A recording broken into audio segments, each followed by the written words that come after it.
我你讲，今仔日这俗语的时间，阿倒的我后目行出来就是一种创新，因为我是要配合两个新人。啊，你讲啥？意思讲咱两个新人啦，你嘛小拜托咧，天开心的成员啦，你离开上久年外啦。我离开年外是算讲有代志呢。啊，你离开遐久，恁两个拢总走佚佗呢？嘿，啊，你不是讲要去拍电影，结果咧拍到即嘛，啊，无红啊，嘛是搁倒倒个拍天开心。好啊，哈赌起，虎笑比无尾，吼，来，讲俗语。俗语哦，今日我先来讲，来有学问的哦。白龙狮飞到烟市巷，同款白白卖你红。这个俗语我来解说，这个意思讲一只白龙狮算讲白并着，飞过这个咧卖胭脂的所在，同款这胭脂拢锁起来，袂去互胭脂膏着袂变红。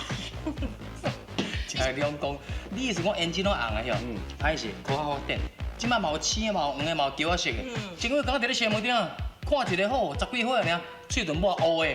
好，咱即摆咧讲白龙狮飞到胭脂巷哦，毋是咧讲胭脂的代志啊，即摆是咧讲做人，若有定性，行到这个花季流行的时阵，若小姐讲来哟，即摆哦，但是哦，伊若有定性，无要入去就无要入去，啊，若像倒即款型的吼，无咱甲叫家己就冲入去啊！你咧讲的什么话？我的人是本来若要去，我本来就准备啊。但是咱上届主要吼，今仔日讲的就白龙狮飞过胭脂巷，嘛是白白无染红，对无？就是讲咱做人若有定性，不管安怎讲，不管安怎甲咱渲染就对啦，咱嘛是共款。白龙狮飞过胭脂巷，共款白白无染红。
到